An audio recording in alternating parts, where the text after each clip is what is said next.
This video is my tips, tricks, and learnings using my Fuji Q5 Platinum HVLP sprayer. My previous video I discussed what I had to do to get these doors from a 34-year-old stained finish to bare wood. Now I have used my Fuji Platinum Q5 spray high volume low pressure turbine to get this smooth, almost perfect finish.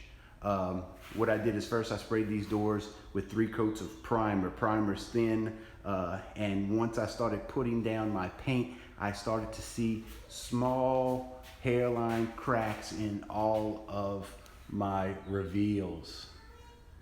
Normally when you brush or roll, you can fill in those cracks because you're putting on a lot of paint. When you're spraying, it's such an atomized mist that it will not get into those cracks. If you try to get it in those cracks, it's gonna run. Believe me, I tried. I focused my pattern down, tried to get into the cracks, but that's all it did, would run, so I had to sand and refix it. So what I had to do is get some caulking, a sponge, a bucket of water, and a sore finger, and caulked all those little gaps. Then after I did that, I did another 3 coats of paint. What I did with my paint is I would mix 20 ounces of paint and 8 ounces of water and do my rundown with my viscosity cup. I was always in the range. I found I was getting some extras. At first I was throwing away my extra. Then I started putting it into a clean can and saving it and using it on my next spray. Always check with your viscosity cup to make sure that it is maintaining. You would think if I put a 20-to-8 ratio of water in that cup that it would been perfect every time, but what I found is when I checked my viscosity, it was off. Also, when you're painting these doors, I painted them up and down with my fan pattern. You neglect the bottom because the bottom, you just can't get that angle. So what I started doing is doing a horizontal spray on the bottom first, and then I did my vertical spray of the doors to get the coverage. But these doors are smooth. These are just drying. I'm gonna leave them up for another 2 days while I'm at work and let them harden, but these doors are slick. I mean, the finish on it is smooth. Between each coat, I did sand lightly. First with 220, but it was leaving a little bit too much of a mark, so I went to 330. But normally you sand to knock off those little burrs, paint sticking up. I didn't have any of that. So really when I sanded, it was just because people say to sand between coats, but it was so smooth between the coats.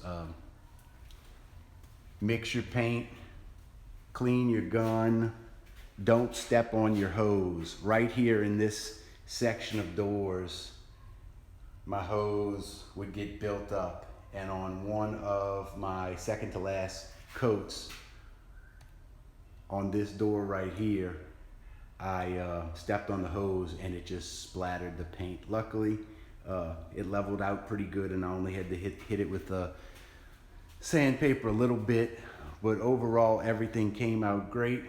To attach your doors, all your big box doors have these Simpson ties. I used the Simpson ties and 1 screw on each door to give me my accordion style of holders. I put it on little wooden blocks and really was able to get to every bit of the door, no problem. Here is my fan that I used. I would just crack my window open, not really all the way, and that would give me a negative pressure on my room. I used this zip kit that allows you to put a zipper on plastic. I would drop that completely down. Once I kicked my fan on, I would have enough flow that I would actually feel the air coming in, ensuring that I would not have any smell in my house. My wife did not complain once about the smell, the odor, anything. This is also where I would put my machine, so my machine would be nice and safe and not in the dirt. and dust and everything else. So everything worked out great on this project. It took a little time, but the finish is worth it. The quality is worth it. It's really worth it. Good system. Clean your gun. Check your sprays every time before you spray. Get a piece of cardboard, check it, make sure your fan pattern's correct, and enjoy your finished work, because I know I will. Thank you for watching. Any questions, please comment and I'll get back with you.